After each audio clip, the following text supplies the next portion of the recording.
Just want to welcome everybody here today for joining us for the Pulaski Tomorrow Adult Leadership Class graduation ceremony. I'm Drew Cravey. I'm the Vice Chairman of Pulaski Tomorrow, also a financial advisor with Edward Jones in town. And like I said, I just want to thank you for being here. We've got a great evening planned tonight. A lot of good food and some good festivities and recognizing all the graduates this year. For those of you that don't know, Pulaski Tomorrow is one of the premier community adult leadership programs in the state of Georgia.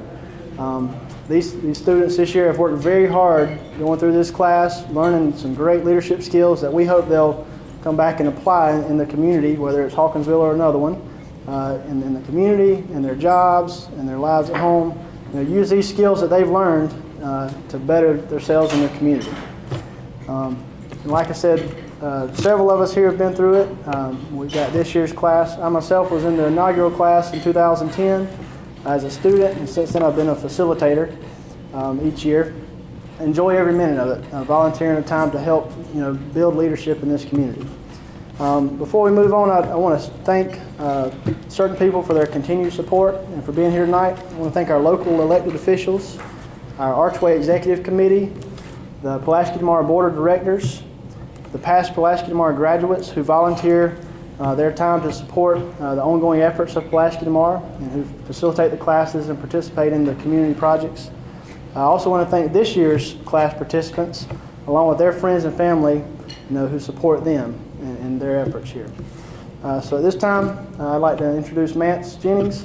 He's the Archway Executive Committee member. He's also the key founder of Pulaski Tomorrow and a Pulaski Tomorrow board member.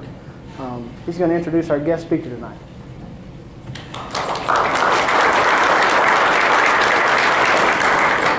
I have a bio for Karla I'm actually going to read, then I'm going to actually introduce her. Karla Redding-Andrews, Executive Director of the Otis Redding Foundation. Karla Redding-Andrews always pauses to remember the contributions of her famous father made to soul music. Not only to soul music, but to her own success. Before becoming Executive Director of the Otis Redding Foundation, she and her mother, Zelma, operated one of Macon's most memorable and premier shoe stores in downtown Macon for 19 years. Karla's Shoe Boutique was the spot that serviced women all over the Southeast with the absolute finest footwear and accessories. Shopping was part of the destination, but also just to meet the mother-daughter family of Otis Redding. But it is the philanthropic efforts of her father's goal to motivate young people to stay in school and prove the importance of music and arts in the classroom.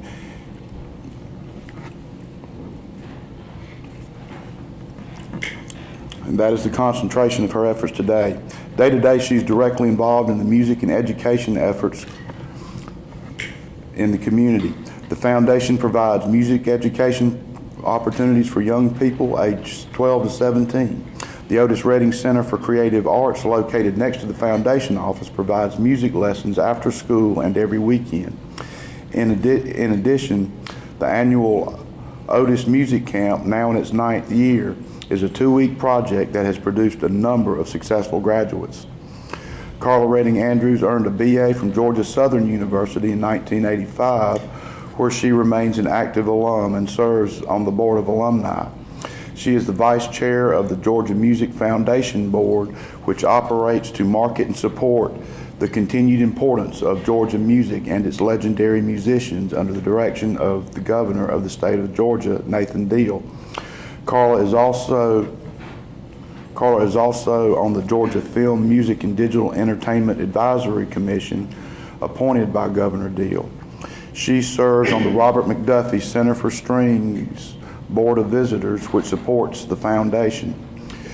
She is also on the steering committee for the Mill Hill Project, a neighborhood revitalization between neighborhood residents, Macon's Arts Alliance, and Macon-Bibb County Urban Development Authority, and many community stakeholders. She is a member of the Leadership Macon class of 2015.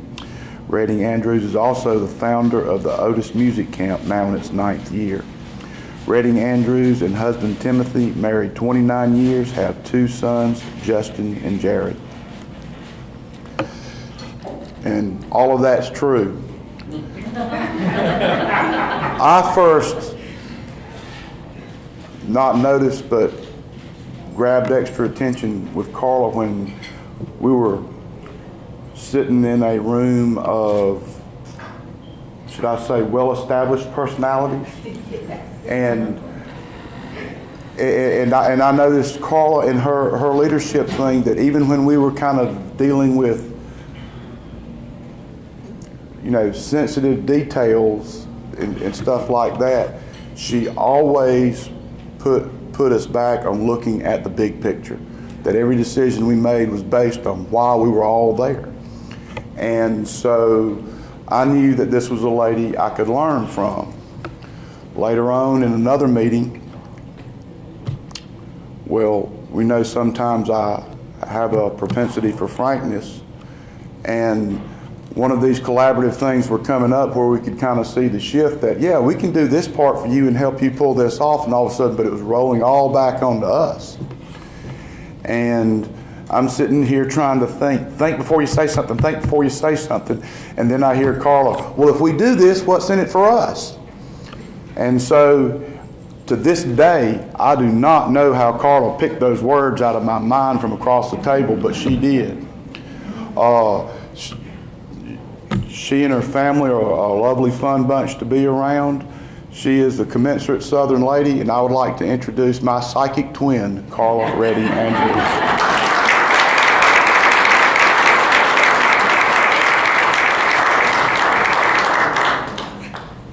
Good afternoon, everyone. I am delighted to be here with you today and to see you all in the role that I was in last year. My leadership class and my graduation was one of the most exciting things I've ever did in my life, I think, because I connected with so many people in my community who I didn't even realize had the same passion, same drive, same leadership skills, and same determination to make their community better like I did. I thought it was just me out there floundering by myself, but I now have about 38 other classmates of mine who I call on often to help me through situations. So I'm glad to be here. I am Karla Redding-Andrews. I'm the daughter of the legendary Otis Redding and the daughter of Queen Zelma Redding, my mother, who's here. Yes, I am the daughter who has the facial features of a legend, but I was not blessed with the height. I got that from the Queen. Unfortunately, I did inherit a voice, and I cannot play an instrument, but I have the gift of the mind. I believe it was at age 5 that I discovered my ability to guide others to do the right thing. Those others were my older and younger brothers, who were often tested as their unacceptable behaviors and their actions requiring the wrath of Zelma. It was me who protected them from the belt and the tongue lashing that was sure to come as a result of them acting out. Just being boys, I think. I still today lead those boys who are 55 and 53, but that's where my heart is with those 2 boys, and my 2 boys as well. Because my dad was famous and not home much, my mom wore the dress, the pants, and the overalls while minding 3 babies, a huge ranch with every animal imaginable, and lots of grass, which she often mowed herself. I was always so impressed with her attention to others, always making sure that we had exactly what we wanted, not necessarily what we needed, while taking care of her parents and, of course, the legacy which we all hold so close and dear to our hearts. So the ability to lead and to take care of others was instilled in me probably from birth. My young days at St. Peter Claver, a Catholic school, made me realize something else about myself, that I love to talk. I love talking and sharing what I know, even if you don't ask me.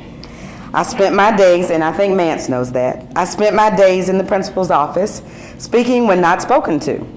The same challenge occurred during my high school years at Mount DeSales, but this time was with a little more sass and a little more attitude.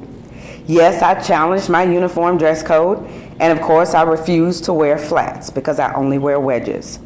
That has always been my shoe of choice, and the nuns, I didn't care what the nuns thought about them.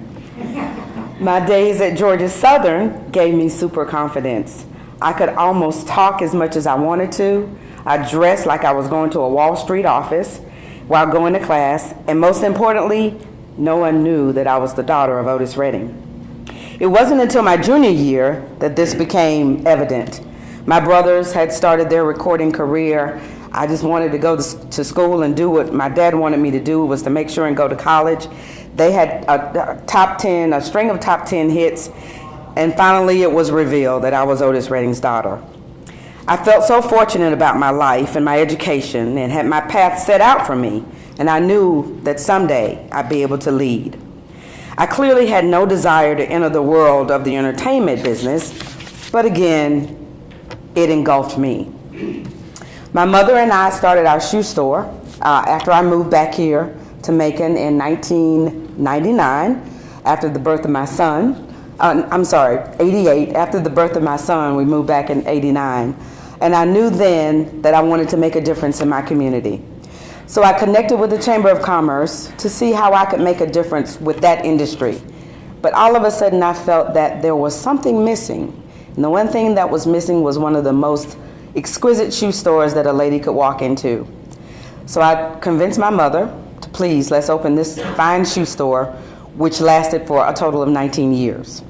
We decided to close that store because we were trying to promote and maintain the legacy of Otis Redding, as well as service these ladies every single day. It got a little harried for us. So I turned my attention to what is the easiest and the best thing to sell, and that is Otis Redding. So I paired up with my mother, and we both now manage the estate of my father, where his recordings and his image and his likeness require our attention every single day. There is not a day that goes by that we are not blessed enough to have someone call and say, we need a commercial, we want to feature your daddy in a book, or all of these great things that we do. So I knew that my father, before he died, the importance to him was education. Education was the key. He was even giving scholarships before his untimely death in 1967, providing scholarships for students to go on to continue their educations at universities. So I looked at my mom and I said, you know, that is the legacy that we need to follow through with. That's why we formed the Otis Redding Foundation. That's how I became the executive director of the Otis Redding Foundation. So everything that we do in a philanthropic way as it relates to Otis Redding and education. We started out with the foundation in 2007, started with a camp 1 year after that.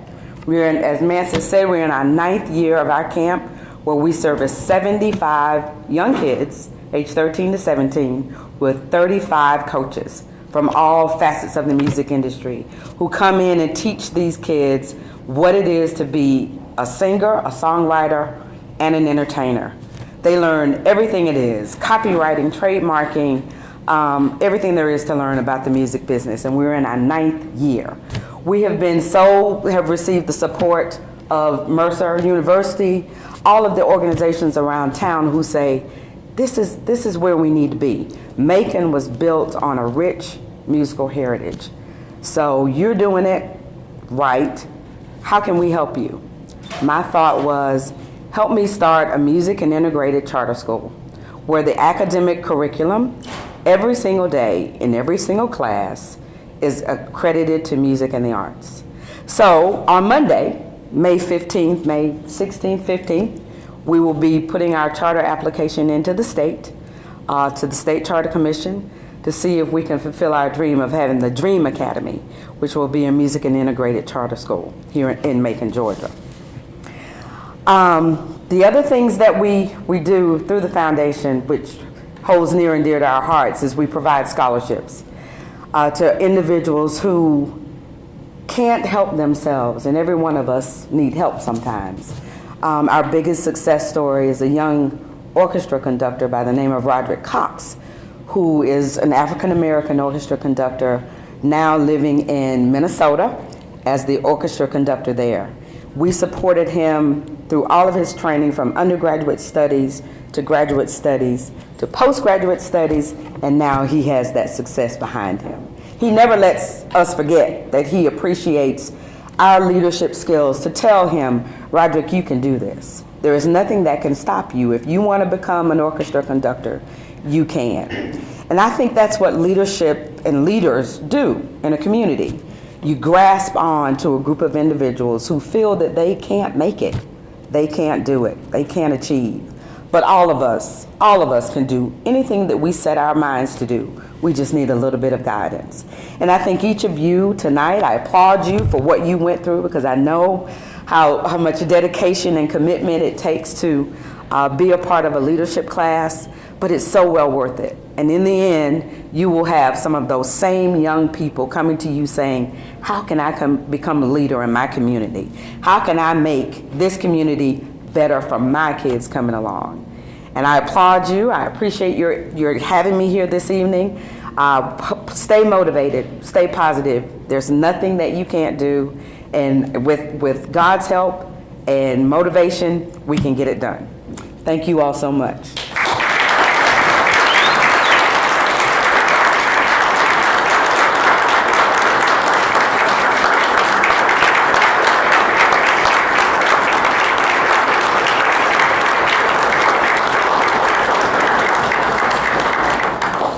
I would tell you not to go too far.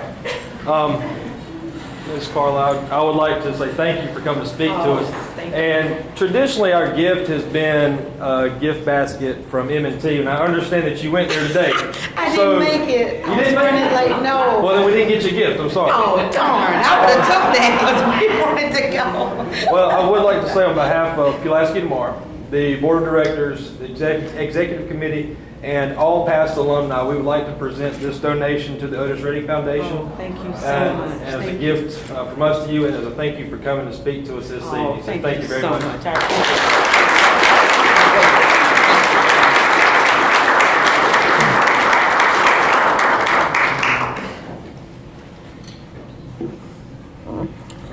Karla, I would like to add my welcome to those of the others here tonight. It is delightful and an honor to have you in Hawkinsville, and we hope we can entice you back frequently for whatever reason. And we're also glad to have Karla's husband, Tim Andrews, and Miss Zelma. We're glad to have all of y'all here tonight.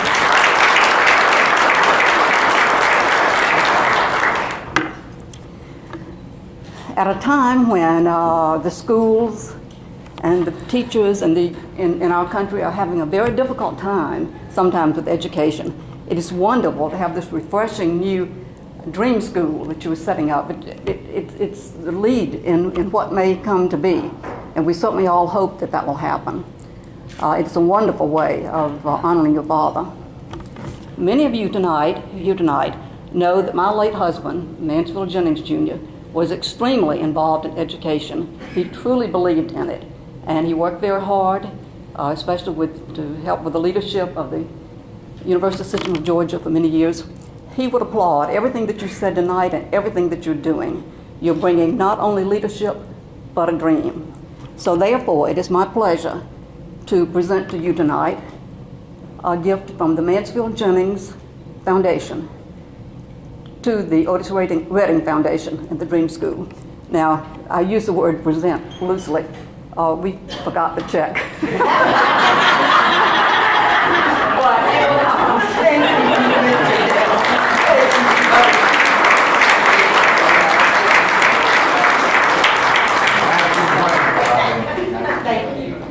Thank you all so much. I appreciate it. Well, since you didn't get to make a trip to M&T, I guess we know at least one way to get you back down here, right? So you know I'm coming back That's soon.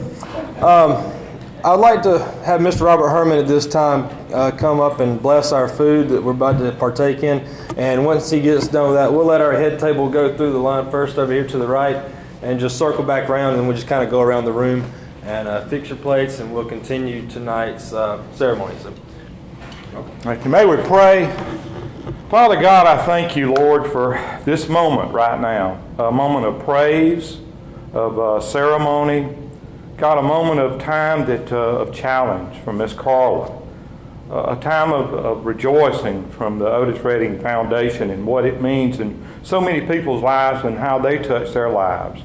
And Lord, I give you praise for these participants that are here tonight to graduate, for you to use in the community in whatever way you see fit. And God, I pray, God, that you might just challenge each one of them to use their leadership skills that they have grown and increased in knowledge from the facilitators and different ones that have came and shared of their knowledge.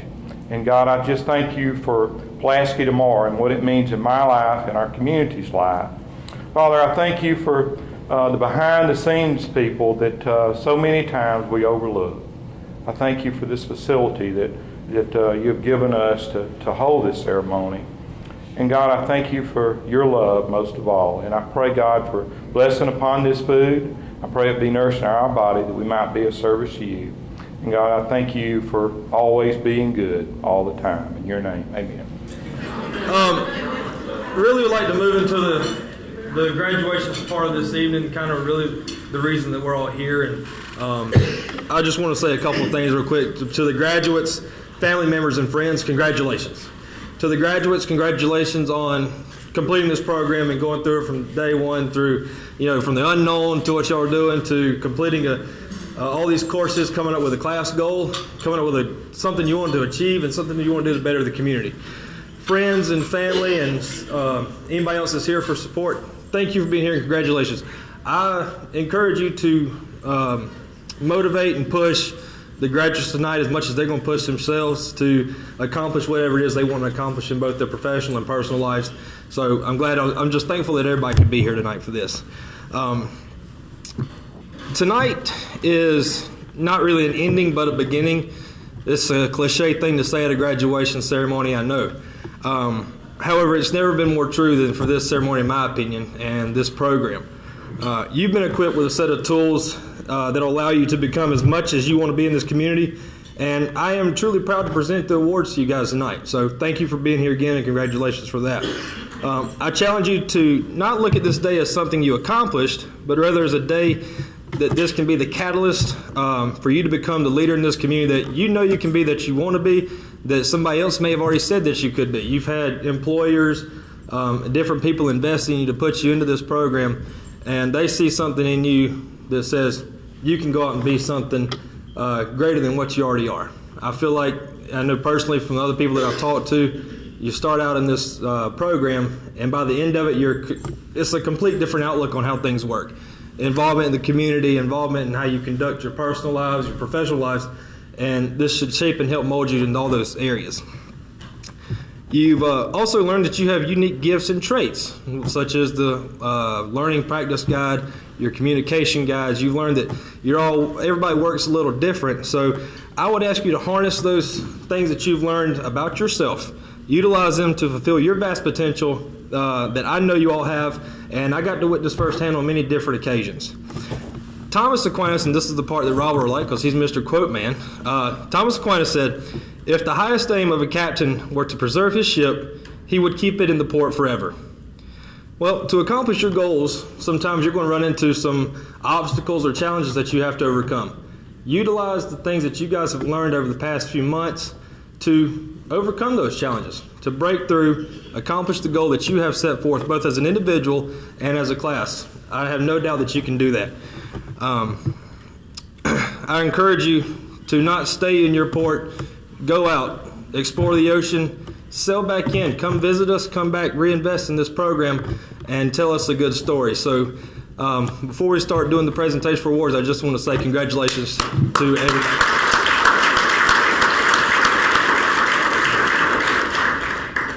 And with that said, we will present our awards. Mr. Aaron Brewer, who is not here tonight, so we'll give him his later. And when I call your name, just come up and Drew will hand you your diploma. Janet Brown.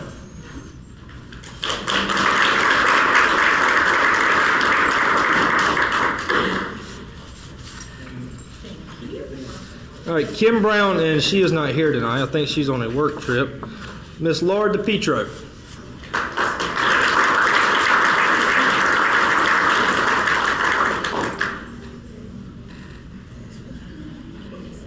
Mr. Louis DePietro.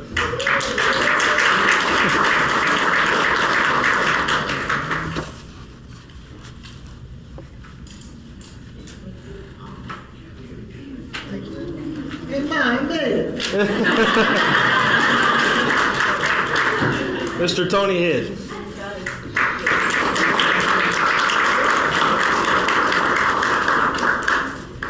Jerry Hortman could not be here. He scheduled surgery. And I skipped over one name. Taylor Grimsley could not be here. She's graduating from college today. So I guess that was a fair excuse. Mr. Joshua Jones.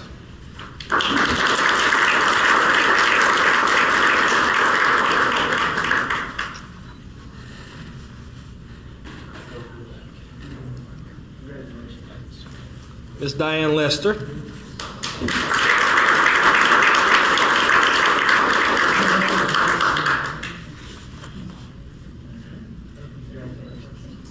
Miss Bianca McBurse.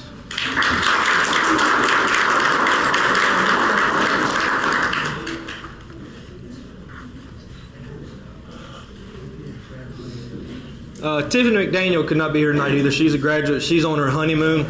I guess we'll let that one slide too. I think we got to print her a new certificate. Miss Kristen McDuffie.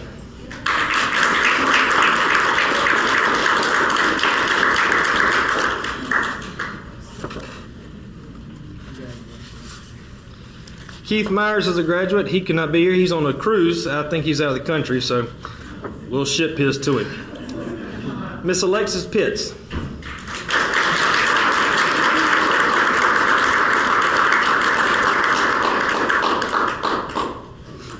Mr. Jason Smith.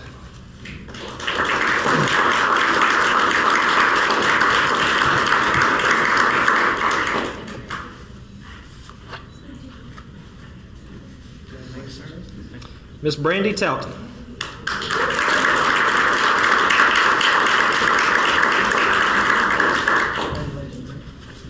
Miss Chelsea Tyner.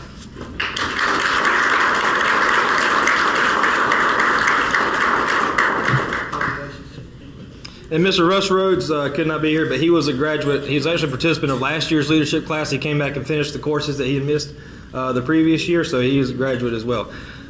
So I would say, again, congratulations, everybody.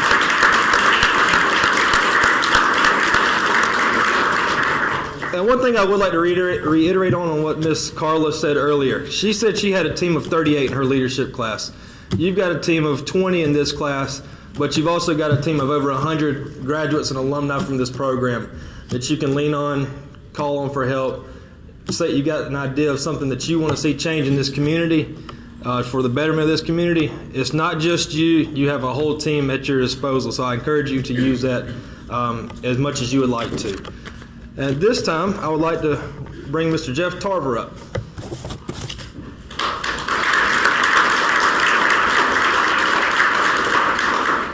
Good evening, everyone. Good evening, everyone. That's a little bit better there.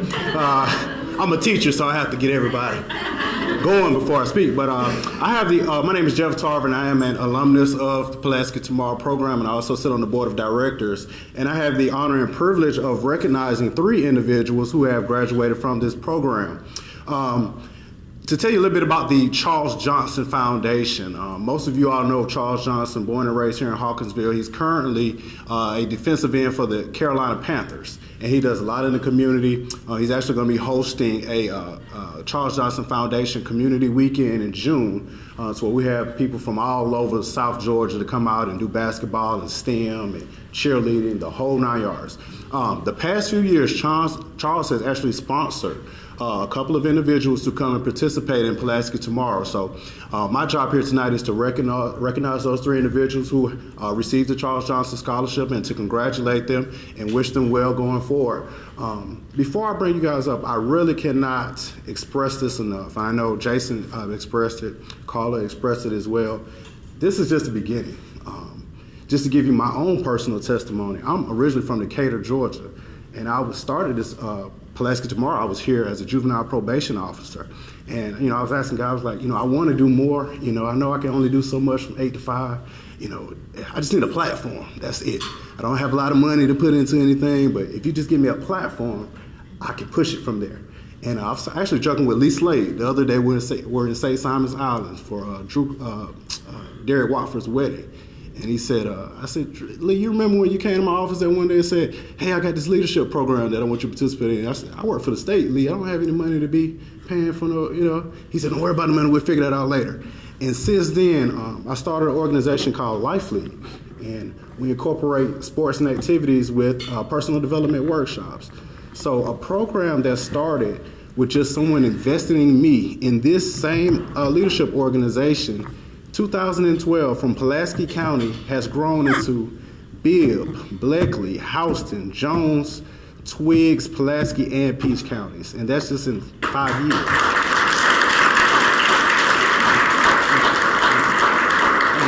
It was the individuals in this room that helped me to get to that point. I couldn't have done it without them. Last week I had the opportunity to go to the graduation of the first Life League, I guess you could say, alumna. She graduated from our program, graduated from Hawkinsville High, and she just graduated on the Dean's List from Central Georgia Technical College. Tomorrow I'll be going up to the high school to see what percentage of the kids who've gone through our program will be graduating. I'm pretty sure it's going to be up there in the 90s. Our overall graduation rate is 93%. So I can't really stress it enough. Please use the individuals who are in this room. That will help you get you to where you need to go. And last but not least, not only that, but the work that I've done with Life League has spawned into a business for me. People have seen the work that we've done with Life League and said, hey, I need you to run this camp for me. Can you do it for me? Of course I can. You know, so, I mean, I've started my own LLC from something that started with just someone, you know, coming and investing in me. So I can't really stress this enough. Please, please, please take advantage of this opportunity. So with that being said, we have some really nice, neat crystal awards to give to you. And the first individual that I would like to bring forward is Ms. Diane Lester.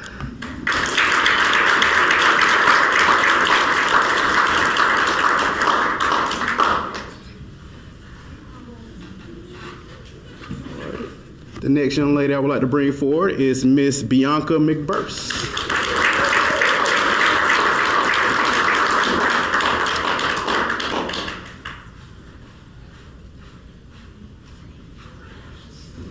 And last but not least, Mrs. Alexis Pitts.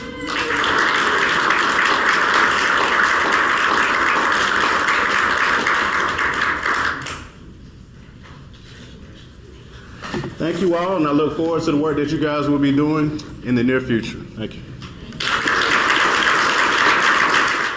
Well, I guess last but not least does not apply to this situation right here. And I'm supposed to say a few closing words, and there's sort of a little theme about teamwork threading through here that I hear. And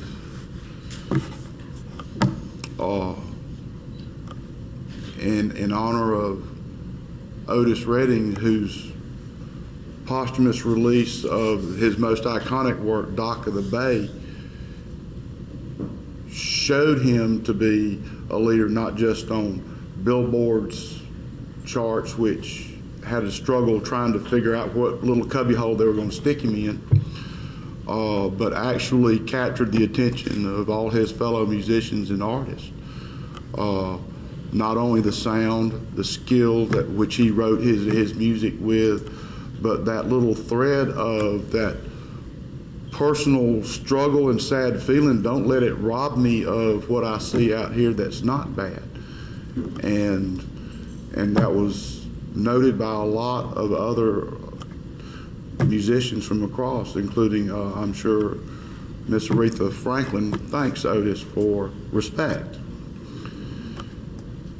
In that thread and in these closing arguments, or in closing remarks, I really have very few things, and I kind of rotate the same old reruns around. And one of them's kind of appropriate in that it is a motivational speech that appeals to my broken sense of humor. Like, Little Richard kicked Jimi Hendrix out of his band for being too flamboyant.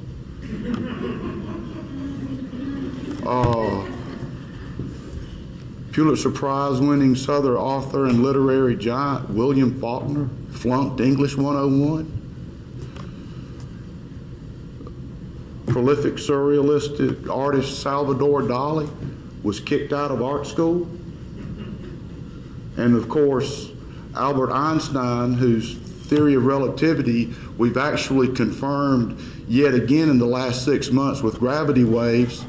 When he was writing those papers, he couldn't get a job teaching physics. But that's not what I'm going to close with. I'm going to use it. I had to come up with something else. And so to kind of go back to this theme, it's actually an economics lesson in productivity, but I'm going to tell you anyway. Ted Williams has one of the highest home run to at-bats average of any baseball player in all of history. Yet Ted Williams in his nearly 20-year career never hit 40 home runs except once in a season. And that was back then. They were also playing like over 150 games instead of the 130 they were doing then. Hank Aaron, with a lesser batting average and a lesser home runs to at-bat percentage, hit 40 home runs in 8 seasons. How can that be? Mr. Williams was walked over 160 times a season. I think the most Mr. Aaron walked was 100. I should have made notes on the actual numbers and stuff like that. The reason Hank Aaron had all those seasons of home runs hitting was not just because of Hank Aaron. Who was Hank Aaron? He was who he was, just like Mr. Williams is who he was. But Hank Aaron had Eddie Matthews on deck behind him, who's had a better batting average and about exactly the same home run per at-bat average. So when it come time to pitch to Hank Aaron, well, you can walk him, and Hank had good speed on the bases too, and then face another 300 slugger with somebody in base, or you go ahead and pitch to Hank Aaron. And so Hank Aaron, he had all those, I think, 8 40-run plus seasons and 755 home runs. When y'all started and signed up for this class, y'all were our Eddie Matthews. And today, y'all gonna start getting to be our Hank Aarons. And so hopefully starting today, y'all gonna go start looking for our Eddie Matthews. And so I encourage y'all to, whatever y'all go do in life, y'all have got some tools to actually do better what you want to do, whatever that is. And I hope you come back. I think we're going to have Train the Trainer coming around. We do not have closed meetings. You're welcome to participate and all that kind of stuff. Help us decide what we want to do, and help us do it, and help us go out there and everywhere else in the community. Like every single class, y'all decided what y'all want to do for this community that y'all done. Well, that doesn't mean that's stopped, because there's plenty of stuff to do. All you have to do is walk downtown and look around and you'll see something. And so let me encourage y'all to help us come find more Eddie Matthews to put on deck. Congratulations. Y'all have actually been a very fun class. Y'all really have been. And I hope y'all stay with us. Thank you.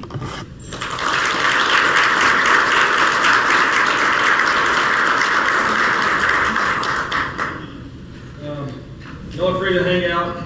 There's still cake left. I don't know if Martin wants to take all that home. Josh says no. Feel free to hang out as long as you want to.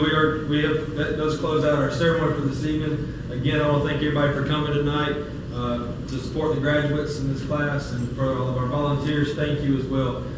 For those who don't know, everybody that facilitates these programs are straight volunteers that are taking time out of their professional life, personal life to give back to a program that's given them so much. So without our volunteers, none of this would be possible. So again, feel free to stay and hang out, but we will be closing the ceremony at this point. Thank y'all.